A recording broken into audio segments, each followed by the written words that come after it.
I'm a hair mineral analysis expert. I have a background in functional medicine, and I educate people using HTMA testing to maximize health, erase debilitating symptoms, and gain energy. I'm a multi-time kettlebell sport world champion, and I'm constantly searching for high-performance pros from all over the world to bring you this human optimization podcast. My name is Lisa Pitel-Killah. Welcome, everybody, to a brand new episode of the Human Optimization Podcast. And I'm super excited to have here with us today, John Bumpus. Let me introduce John.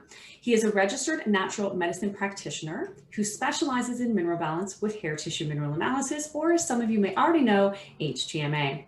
He works online with people all over the world and is currently based near Byron Bay in Australia. He has a Bachelor in Holistic Health Science and over 3,000 hours of study in the field of health, and is currently doing a combined master's doctorate degree in natural medicine with a primary focus on mineral balancing science as a foundational approach to health. He's the founder of mineralbalancing.org, the goal of which is to be a scientific resource hub for all things related to HTMA and mineral balancing science. Welcome, John. Hi, Lisa. Welcome.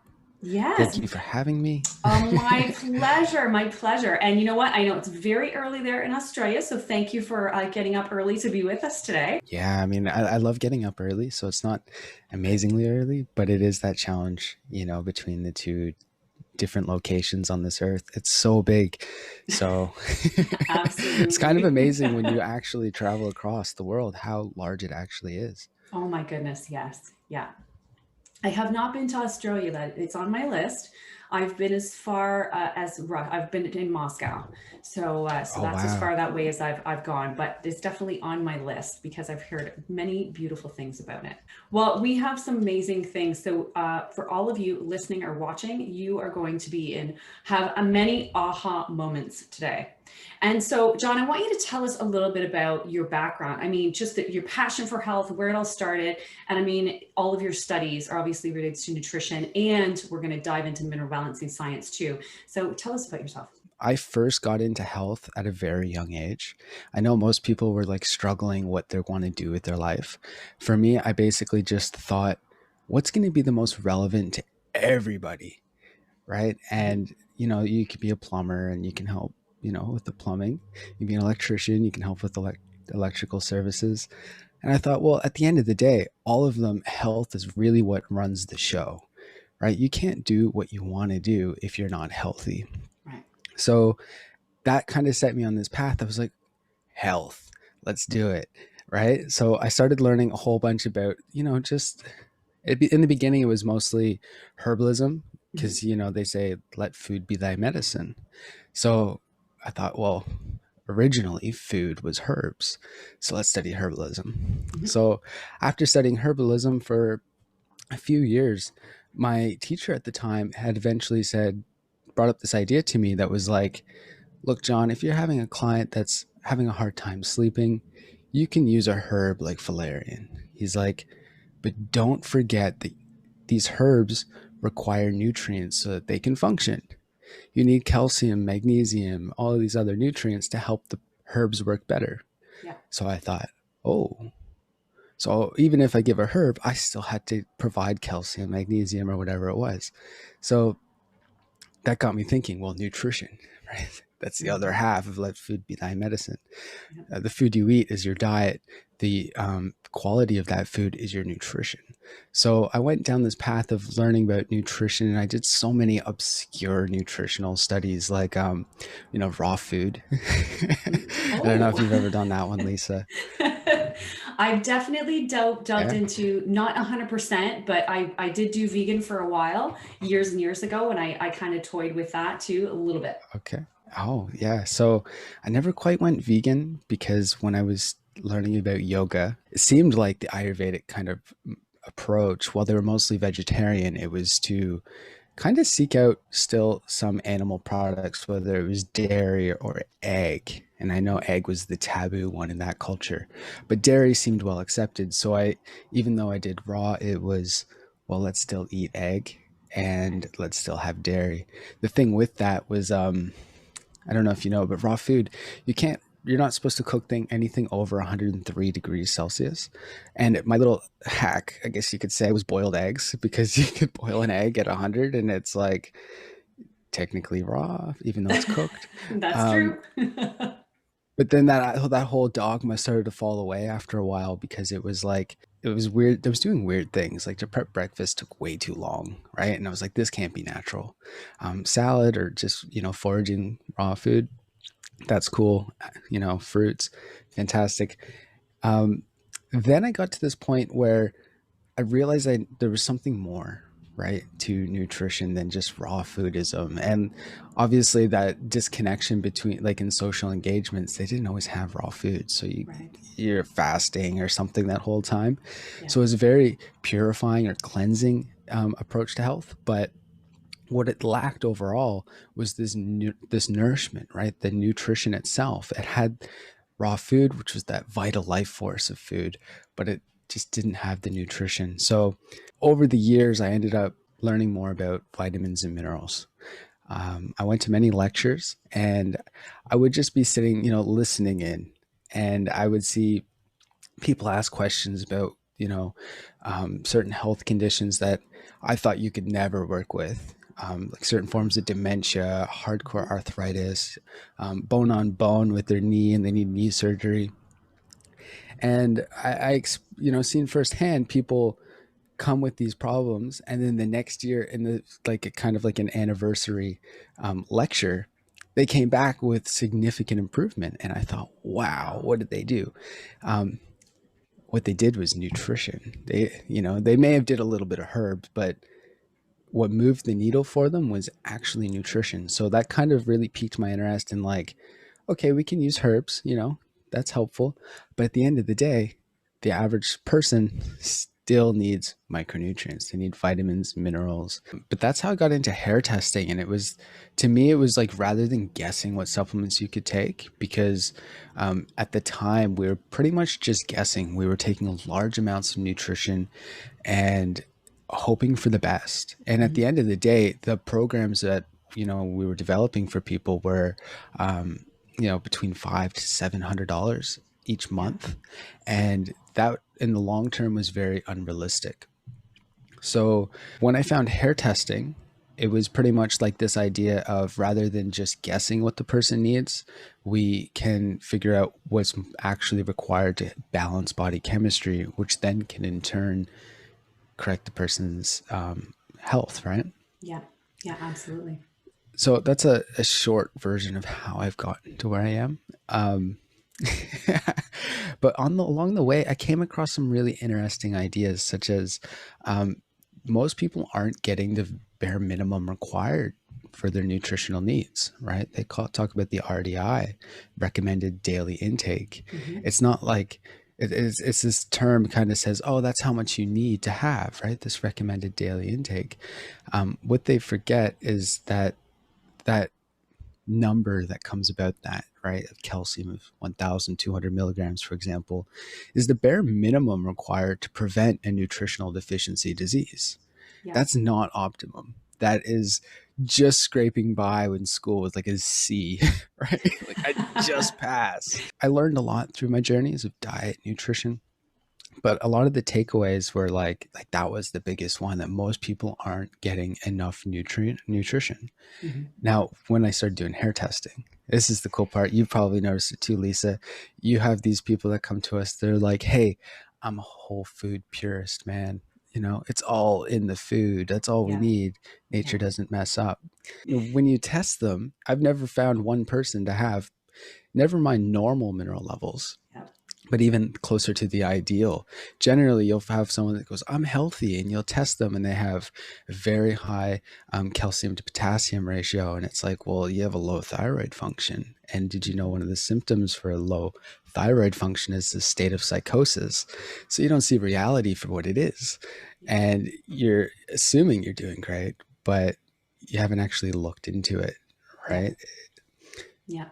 And I've noticed that more and more. And I go back to a little bit back to where people will say, well, it's all about food. And I always say, if it was 60 years ago, that might be true. Right? Because now we have so many other things to think about. We've got commercial farming, we've got over farm soils.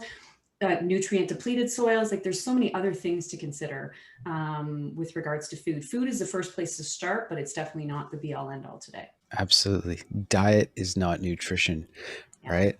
So you can have very poor diets and still get your nutritional intake. That's the whole point of supplements. And I personally believe that there's this middle path where um, you need to try your best with diet. It's undeniable that food is the best, right?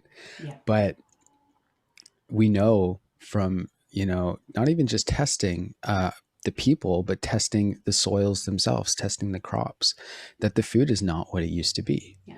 Right. It's a very interesting time when people say, oh, nature never messes up. Well, we are an expression of nature and we've screwed up the soil. So in some way, nature can mess up, right? Especially when we have this will to change things around us, especially when it doesn't work for the betterment of the whole, all the other living organisms here. So the Yeah, fallacy of better exactly. living through chemistry is kind of not the best ever. Let's say that. Well, and so obviously you touched on HTMA there, and why it's so powerful, right? Just being able to know exactly what the body needs rather than guessing, right? And I think that's one of the biggest takeaway aha moments I had when I first discovered HTMA, because I was like, oh my gosh, I actually know what I really need, rather than seeing an ad in an article in a magazine or online or something, and go, oh, that's really good for me, I should take that, right? Because that's what most people do, right? And Yeah. so I want to start kind of diving into the concept. And we've talked about this, touched on a little bit, and obviously that's just mineral balancing. And there's a really interesting theory behind that. So I want to talk about mineral balancing first, so people really understand what that entails, and then dive into that concept of replacement. Sure. So mineral balancing, most people, when they hear it, they have no idea what it is. Honestly, like most of Yeah. the times, if I talk with my family, they have no idea what mineral balancing is, what I do at all. Maybe you have the same challenge, I Lisa. have exactly the same problem. People are like, what is that? And what do you do exactly? And is that, yep, exact same problem. Yeah. So, simply speaking, what mineral balancing is first we look at what your body's mineral levels are, right? We test, we actually see through a third party, it's not opinion based, Right. what your mineral levels are, where you are at currently. And there can be many imbalances, or there could be a few imbalances, but that's only one piece of it. So the ratios are one aspect, right? Mm-hmm. But what this whole world's based off relationships, right? So the ratios are most important, but we can also see very low levels of minerals. When we talk about mineral balancing, it's identifying the mineral levels and observing the relationships between these mineral levels. And then the second piece is using supplemental and dietary recommendations to help correct these mineral imbalances or these low mineral levels in general. Sometimes there's very high mineral levels, and all we do really is trying to lower what's really high and raise what's very low. It's very simple in that sense, except what most people think is when they do begin a mineral balancing program, they've tested their mineral levels, they started taking supplements to balance their biochemistry, that um, they assume that it's only going to be a 3 month thing. Right. I've taken my supplements, I'm balanced, I'm done, right? And that is a nice idea. I'd really love that. Unfortunately, there's so many different variables in this, right? We have EMF, we have glyphosates, we have stress from our jobs, essentially stress from within and stress from outside of us. How we adapt to that stress also modifies our mineral levels. So in essence, mineral balancing is simple. But when the rubber meets the road, it can become very complex and very difficult to correct mineral imbalances, especially if you don't know what you're doing. I've seen a lot of naturopaths here in Australia and in America and Canada that do hair testing, and they see low mineral levels, and the first thing they say is, oh, you just need to supplement them, right? Or they see, oh, you have very high calcium, you need to avoid calcium at all costs, right? And to me, this couldn't be any further from the truth, um, especially from my experience. But that's essentially what mineral balancing is. It's identifying and then using supplements to balance it. Now, the side effect of nourishment is detoxification, That's right. right? Yes, because it People increases functionality, right? That's it. And people come to it as if, like hair testing, we identify toxic metals and then we detox you, right? That's what a lot of people think that they think that's our business. That's what we Yeah. do. And even to think that's why it'll only take 3 months, because you may have high aluminium. By the time you do some supplement program, it may have lowered and they think, fantastic, I'm done. What they overlook, and it's not really the problem of like, the client, because it's not really expected of them to know it. Mhm. But when you have low nutritional levels, what happens is the body compensates, it adapts, right? It's just like if you didn't have a belt to keep your pants up, but you needed to keep your pants up, you could use, a shoestring, you could use an extension cord, you can use, a little bit of twine, whatever you can to do that same function. So in the body, it's very much the same. If you are lacking in a nutritional product, say zinc, say calcium, whatever it is, then the body has to adapt. Something doesn't come from nothing. And when the body makes this adaptation, it goes, oh, you don't have zinc. Well, cadmium looks very similar, right? It's chemically, and it has a lot of the same effects in the body. So let's use cadmium instead of zinc, because there's heaps of cadmium. You're smoking cigarettes all day. Mhm. You got nothing but coffee coming in. We got heaps of cadmium. So let's use that. You may just say, oh, that's great, the body figured it out. The problem is that this compensation doesn't work as well. Just like if you use an extension cord for a belt, right? It just doesn't work as well, but it kind of does the same thing. Yeah. And this adaptation is essentially what we see on hair testing. When we do a first analysis, we find most of the time low nutritional levels, a lot of mineral imbalances, and very low toxic elements. And generally, this is because the person really is just too exhausted and undernourished to really detoxify. And to an untrained eye, this is, hey, I'm clean. I'm Mr. Clean, right? I'm pure. My diet's working. You can have low toxic elements, but if you're very low selenium, and I'm talking like really low, I see a lot of hair tests of selenium that's at like, I think it's 0.03, which is quite low. Yeah. I'm sorry, you're not going to be really eliminating that mercury, even if you take EDTA or DMSA or whatever you want to take. Yeah. You need selenium. And so that brings me to an interesting part of your article, the inner physician, because I think that is genius. It's so Yep. just the whole concept of that. And I really want people to understand what that means. And you were kind of describing it now, but I think there's a little bit more to it than just that. Yeah. So we're all aware of this idea that the body is intelligent, right? That our body knows what to do in certain circumstances, and that's why we assume that nature's always right. Right? It's because we assume that this intelligence is here, this natural intelligence.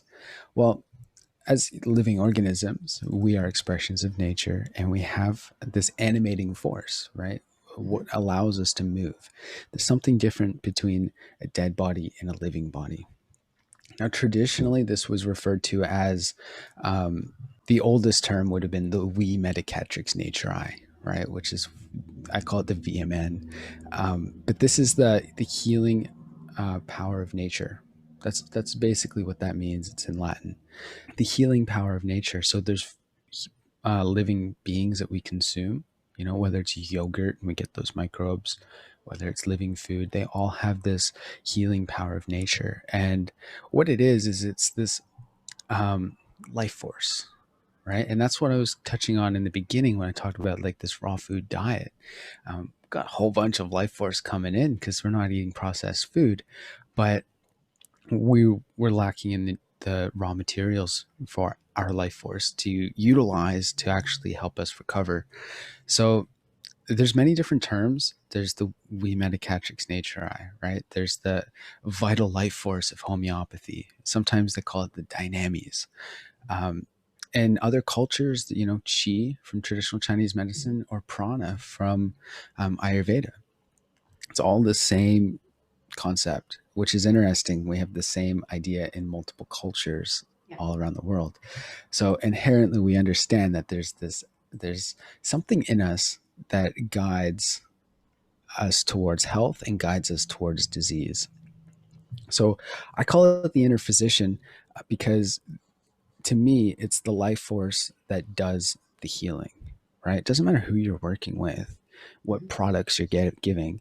And we get a lot of clients that go, oh, can you cure this? And you go, no, right? Because that's not the perspective we're coming from. Right. The perspective we're coming from is we provide your body with the raw materials in the right balance so that the body can heal itself. The body isn't just doing it, it's this life force that's guiding it. It's this intelligent energy that's able to identify what needs to be done and then do it. One of the things that was in the article specifically said high quality, we're basically exchanging high quality long-term health for low quality short-term survival. And that Yeah. was that really hit home with me because I'm like, oh my gosh, so many people are doing just that. And they don't even realize the detriment that they're causing themselves with regards to their lifestyle choices. Yeah, they just think, well, I've smoked cigarettes for the last 40 years and I'm fine, right? Yes. I personally believe everyone has their own journey. This idea of triage theory, to me, just made sense when I came across it. Yeah. This is Dr. Bruce Ames' work, and he basically talked about essentially what you said. We make this adaptation. Again, we're using that word adaptation. The body's making a choice, Yeah. right, to do something based on the inputs coming in. And short-term survival is like super important, right? You need to get by from day to day. In some ways, short-term survival is what most people are considering, right? But Right. the kind of the way that modern medicine is that everyone lives for the short term, but then they get really unwell in the long term. They develop a chronic health condition. But these adaptations are really important. And the triage theory points out that a lot of them could be prevented through micronutrients by supplementing them or by just having a good diet. Now we know having a good diet is like playing Russian roulette. So supplements are to me the new normal when we're talking about a new normal in the external world. Supplementation's there for me as the new normal. But the triage theory is really cool because it identifies pretty much what we're talking about with the replacement of elements. It's that in the short term, the body prefers cadmium, but in the long term, it wants zinc, right? That was its first choice. And So, that long-term exposure to those second and third level preferred rather than the first level preferred really does affect the body negatively, right? They might be doing the job of the extension cord, but the belt long term is always going to be better because that extension cord is going to cause damage to those belt loops. So biological replacement elements theory, tell us what that is. Let's talk about this. So biological replacement of elements theory is basically this idea that when you don't have enough nutrition coming in to your body so that your cells can use, then the body has to make an adaptation, right? And really it's the choice of the vital life force or of the inner physician to make this adaptation so that the body can respond in a way that supports this short-term health at the expense of the long-term health, like we talked with triage theory. So when the body's not getting enough selenium, for example, which is very common in many places of the earth, but some places in the US do get enough from their soil. Lucky you guys. But if you're someone from Australia, like if you live in Australia, like I do, you're not getting enough selenium because it's not in the soil. So what's very common is that the body looks for something that's very similar. Now, most people think, oh, mercury is typically detoxified by taking selenium. So if you're eating a diet that is deficient in selenium, the body has a tendency to build up in mercury. Most people are kind of familiar with that concept. Mm-hmm. What they forget is that body doesn't always necessarily first go to mercury. It can go to its little brother, sulfur, right? Because they're on the same group on the periodic table. Mm-hmm. And so other like nutritional elements can take the place. BRET is essentially this idea that when you are low in nutrition, the body makes adaptations to overcome this deficiency and utilizes, in some cases, toxic elements, or classically called toxic elements. This is really an interesting place to be in, because not everyone is aware that the so-called toxic elements have a purpose in the body, right? Right. Like when you look at cerebrospinal fluid and you'll find that mercury's in there. You go, why is mercury in such a delicate area? Mm-hmm. Well, and then if you look at like, well, is there a function of mercury? And they say there's no known function of mercury at this time. To me, as a mineral balancing practitioner, the function of mercury is a substitute for something else, right? It shouldn't be there. Maybe in very small amounts is necessary, but usually it's a placeholder for another element. And some senses, though, I will say that like when people talk about toxic elements, they're talking like aluminium and arsenic. Mm-hmm. Now, aluminium is actually essential for two enzymes in the human body. So the problem necessarily, like I find a lot of aluminium toxicity in my practice. You probably do as well, Mm-hmm. Lisa. But at some level, even that so-called toxic element serves a purpose, right? Yeah. For those two enzymes. At that, it's still essential. You know, molybdenum only has 3, and we know how important that is for copper toxicity. So Mm-hmm. the challenge with something like aluminium is, while it is essential, there's too much in our environment. Right. Right. And that's where the problem comes to, because like I said in the beginning, when you work with minerals, everything has to do with relationships. Right.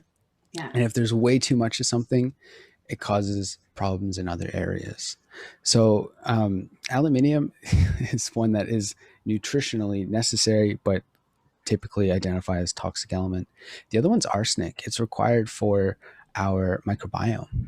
So it's not necessarily us, but Mm-hmm. it's required for living beings within us. Right. Yes. So it's like, it's not necessary to the human, but as part of this super organism, and we're only Mm-hmm. half Exactly. human. I Yeah. think we're less than half human. That's the current one, right? The rest microbes, viruses, and parasites.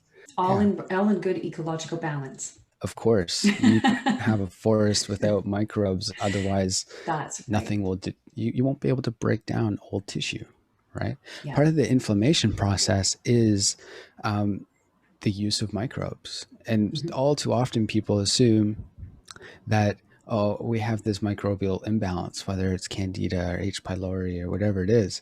They assume that because they have this high microbiome imbalance, then they need to get rid of it. They need to kill it. Mm-hmm. But they overlook the fact that our vital life force, or our inner physician, takes advantage of the duty of these microbes, right, to break things down, Yeah. and uses it to our advantage, right? Because Mm-hmm. we're a healthy ecosystem. We should do that. If you go in the woods, I know this especially in Canada, if you find a big tree and it's fallen over in the woods, Mm-hmm. what are you going to find? It's going to, sometimes, depending how old it is, of course, but it gets slimy. Sometimes moss grows on it. Bugs start to live in it. Animals go in there, and mushrooms start to grow out of them. Mm-hmm. So to me, when your body's breaking down old tissues, you're going to have other things present. Yeah. So I don't always look at it as if like candida is your problem. I look at it as candida is being, is high. Okay, that's undeniable. Mm-hmm. But why? Yeah. Right? There's Exactly. a reason for it being imbalanced. Is it because you have a copper imbalance? Is it because you have high mercury?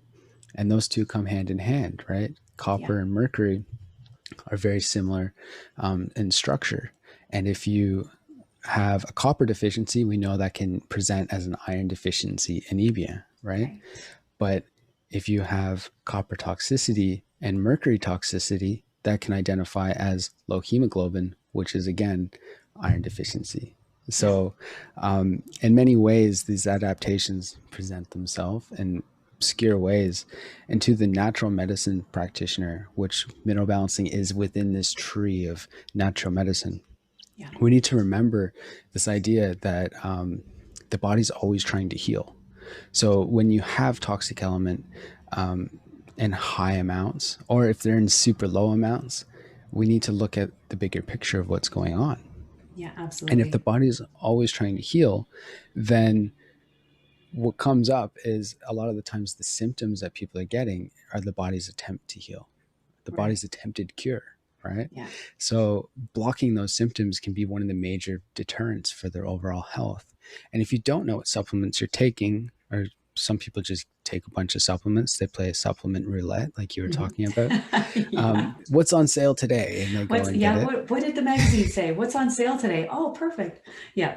Oh yeah, it's Cyber Monday. Let's just get whatever. Yeah. Um, by taking certain supplements, you can actually be making your symptoms worse. But without the right perspective, sometimes that that expression of symptom is actually a healing response to the body, Yeah. right? Because we know the body recovers through inflammation, through Hmm. fever.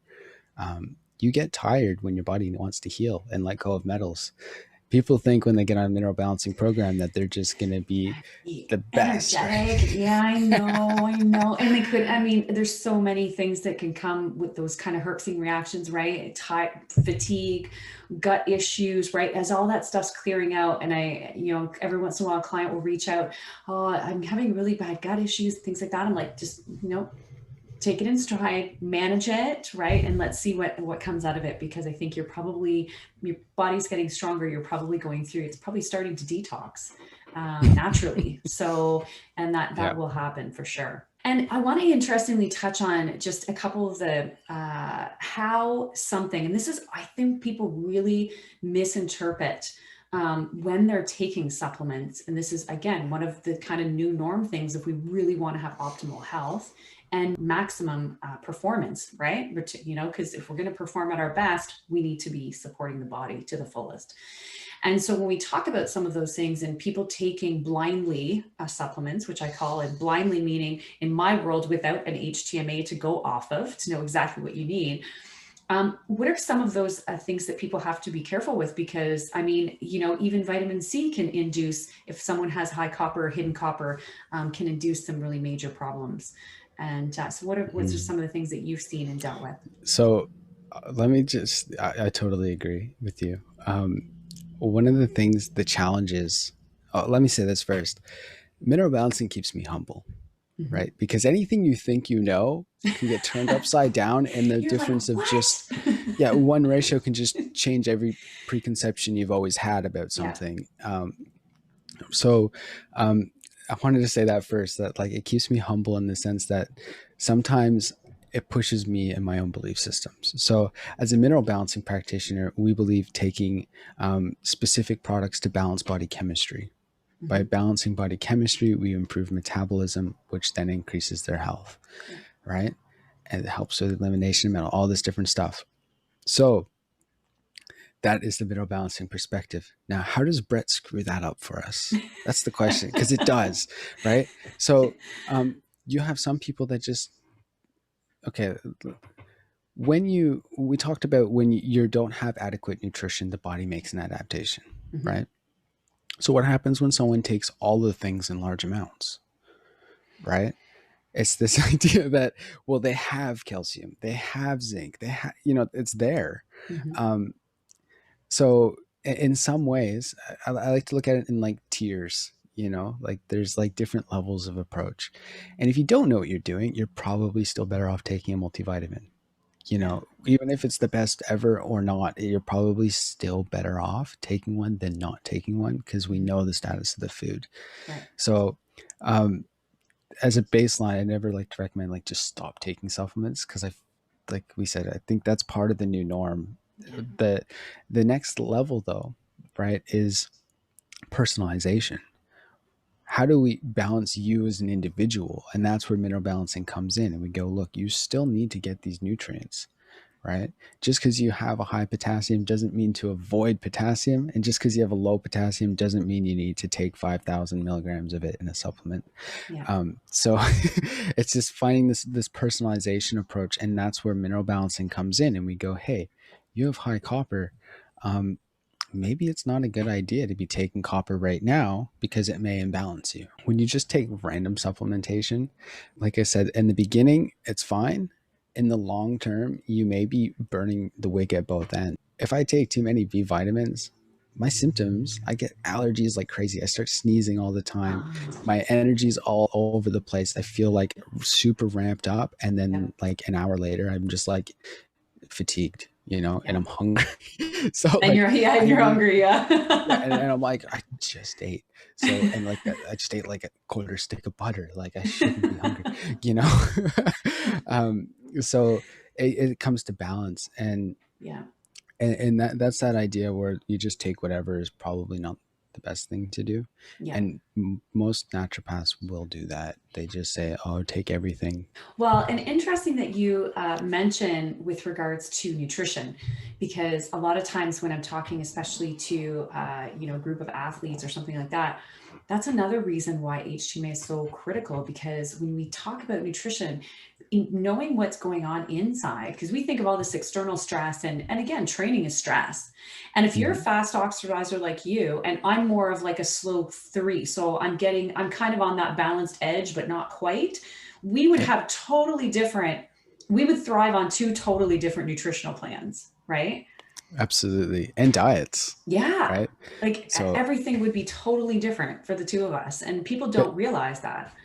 Or but maybe they as do and they try something else. I think we're all aware that we're all unique and we all have Yeah. different requirements. We just kind of like a lot of people intuitively get what's right to do. Like people intuitively understand BRET. They intuitively understand that mineral balance is like at the balance of their mineral levels is important, right? So people are inherently right in most of the things. The thing is where they actually do stuff, they think, oh, everyone needs to be on keto, everyone needs to be a carnivore, everyone needs to be a vegan, and it's like they're conflicted within themselves, Yeah. right? So but you are totally right. Hair testing with athletes is fantastic, and you probably know this, but as you increase like your adrenal gland strength, basically your explosiveness goes right up. And when your Absolutely. explosiveness goes up, then that's where training really starts, because it's not like and the high performing athletes as well, it's about explosivity, right? If whether you're a boxer or lifting kettlebells, how quickly you can get it up, and how quickly you can do it, how strong you can do it, is the name of the game. Absolutely. Going from standing to running, all of that stuff is basically, we can see it on your hair test, especially based off your sodium potassium levels. I just wanted to touch on, I'm not sure if you know, but if you think of like a teeter totter with the metabolic rates, if you just just so you know, on the outer sides of it are like slow one and fast one, and then as you go in, it's like 2, 3, 4, right? So the easiest way to imbalance a teeter totter is being on the end, right? Exactly. So the closer you are to the middle is actually the better oxidation rates to be. I just thought I'd throw that in there because a lot of people just think, oh, I'm fast, and they're like way on the end, or I'm slow and they're way on the other end. Yes. But the closer you get to the middle, you find similarity in both of them, Yeah. right? And Yeah. at ARL, we Absolutely. call those mixed oxidizers. And to me, that's where you really want to try and aim, because you're never going to come back as the perfect human health, right? Like Right. it's never going to come like that. You're always going to be Yeah. a little slow, a little fast. You're always going to have improvements. So Yeah, yeah. yeah, no, I can't agree more. And yeah, I think there's always going to be a little bit to deal with, but you know what? People can truly accomplish amazing things when they take their health into their own hands and base it on science. That's undeniable. It is. It's taking this step from what's so-called science, which science can be very obscured. You can find, and for anything you find in a research paper, you can find the opposite as well, Yeah. right? calcium's good for your bones, calcium's bad for your bones. And it's like they never look into this individuality that we consider with mineral balancing, right? They say, oh, vitamin E increases chances for cancer, but they forget vitamin E raises sodium levels. And on hair testing, we know the higher sodium goes relative to potassium, it's inflammation. Yeah. And we know inflammation in excess is not good. Exactly. So in some senses, mineral balancing, and so I was saying, keeps us humble, is where we go, hey, it's an antioxidant in some circumstances. In other ones, it becomes a major obstacle for health, Yeah. right? Taking too much vitamin E may actually make your inflammation worse. Yeah. So that's how I'll just love mineral balancing, honestly. You and me both. So Yeah. excellent. Well, and you know what? That was fantastic. And I think there was just so much wonderful information provided there that people can really dig into and know why we're also passionate about this particular test as a starting point for kind of dialing in that nutrition, the nourishment, the supplements, whatever, goes hand in hand. I think really important for longevity, and minerals are the spark plugs of life. Henry Schroeder told us that a long time ago, and they really are. I couldn't believe that more than I do today after all my studies. Absolutely, it is.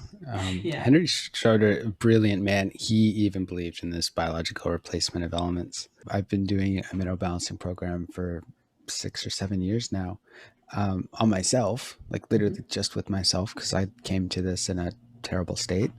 I've learned a lot, and I've thought maybe I still have some metals or something. And I've detoxed a lot of metals, I'll tell you that. You and me both, trust me. Yeah, like I'm like, wow. And then I get flashbacks of times I was exposed to it as they're coming out, which is pretty cool. But part of these learning, I'm well aware of BRET, and that is where I start from. But I went on a 3-month chelation just to see what would happen. Yep. And I'll be honest, after I did that, my hair test didn't really change. Like at all. And I was so surprised. I thought surely it'll grab onto some mercury, and it'll be higher, and that's what people are that's why they say it works or whatever. Yeah. Well, it was so disappointing. And you know what? So I'll tell you a quick little story too, now that you brought up chelation therapy, because I did just a brief stint, and it was just one that was recommended at the time. And my calcium, because I was copper toxic, so I was detoxing some hidden copper, and my calcium was okay, was probably about 90 mg%. So it was quite high, but it was because my body was under so much internal stress. So my sodium was elevated, and I thought, okay, well, let's try this and see if we can move some of the rest of whatever's going on out. And I had such a poor reaction to the small amount. I think I took it for 10 days, small amount of time that I spent on that. And I knew that something had gone awry. It was not a good situation. And when I redid my hair test, my calcium was at 185 mg%. Wow. It had doubled in 10 days. It had doubled. You made a copper. Wow. It was amazing. Incredible. And I was just like, oh my gosh. So anyways, so that was my experience with specific chelation. So I won't be doing that anytime soon. Yeah. And you think brain fog's bad when you're just having like a detox gosh. on a mineral balancing, on a chelation therapy. Yeah. It's like, you're like a zombie. My wife would tell me to do something, and I'd be like, yeah. Yeah, I just never do it. And I couldn't remember anything. So, I mean, the programs are much better. Yeah, definitely start with minerals. That is the key, and go from there. Excellent. Well, thank you so much, John. That was enlightening. And guys, I hope you all enjoyed it. If you're watching on YouTube, subscribe to my channel. There's a brand new episode every 2 weeks. Give us a thumbs up. And if you're listening on your favorite podcast host, give us a like, and we'll see you next time. Thanks for listening to today's show. Head over to Pitel-Killah.com to gain access to some amazing free resources that will help you gain energy, erase debilitating symptoms, and be the best version of you. Remember to give this podcast a like and follow me on social media at Lisa Pitel-Killah. I'm here every 2 weeks with a brand new episode of the Human Optimization Podcast. Until next time.